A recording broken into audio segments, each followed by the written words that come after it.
Millennial. Semoga hari kita selalu bahagia, penuh rasa syukur. Berjumpa lagi bersama Miss Yusti dalam pelajaran fisika. Hey, apa kalian mendengar nada-nada yang indah? Wow, bahkan suara merdu dapat dihasilkan dari kawat sekalipun. Keren ya? Materi kali ini tentang nada-nada pada dawai, fisika kelas 11. Nah, coba perhatikan dua gitar di video ini. Samakah bunyi yang dihasilkannya? Ya, benar sekali. Jenis gitarnya saja berbeda, pasti kualitas bunyi yang dihasilkan juga berbeda dong. Tapi, tahukah kamu mengapa tiap senar pada gitar yang sama membunyikan nada yang berbeda? Why? Yuk kepoin kenapa?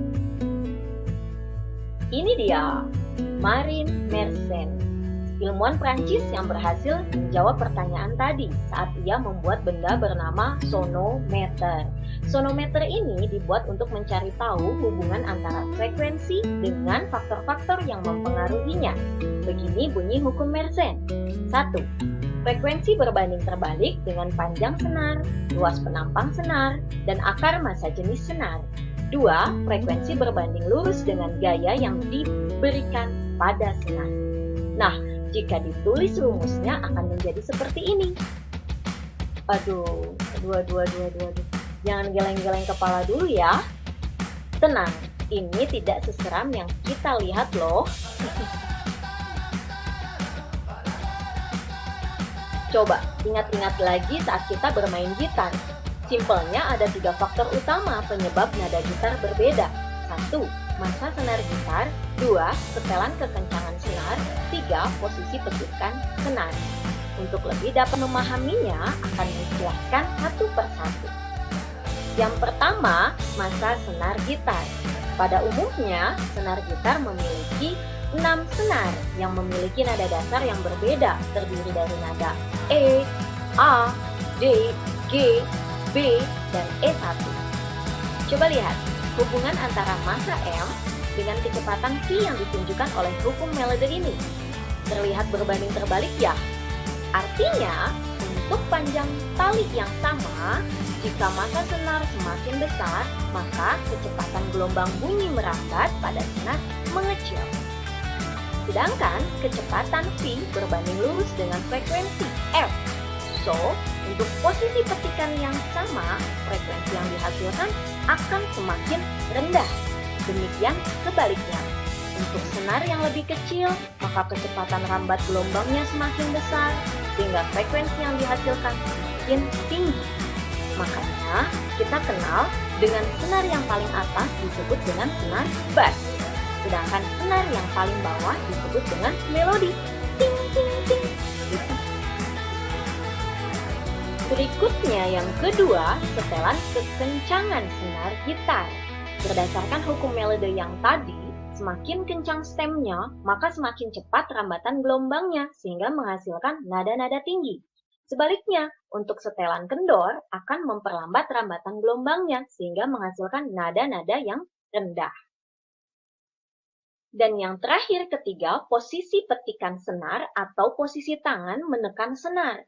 Coba perhatikan animasi yang ditunjukkan saat senar dipetik. Pada kedua ujung senar selalu terjadi simpul, ya kan?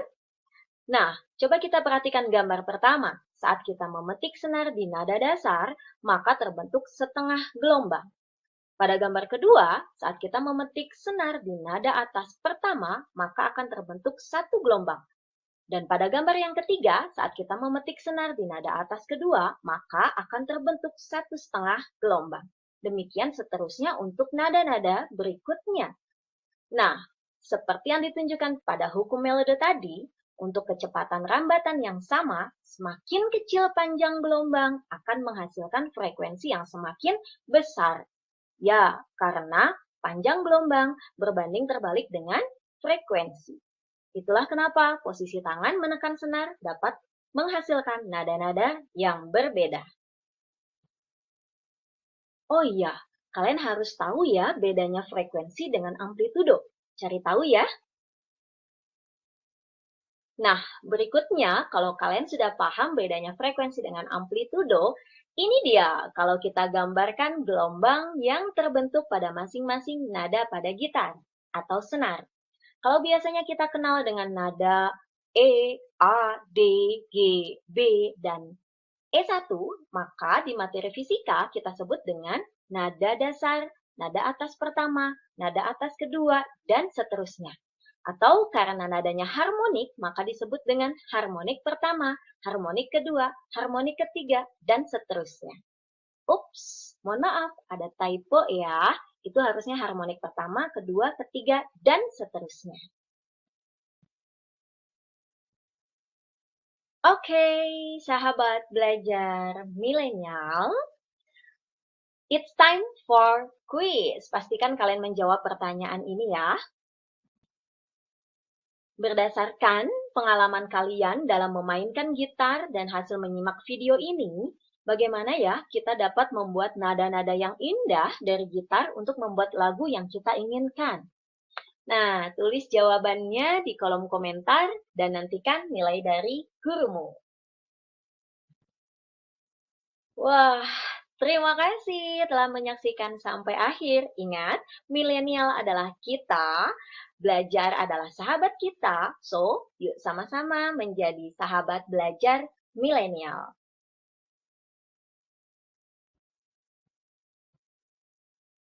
Sampai jumpa pada video selanjutnya. Jangan lupa like and subscribe. Bye-bye.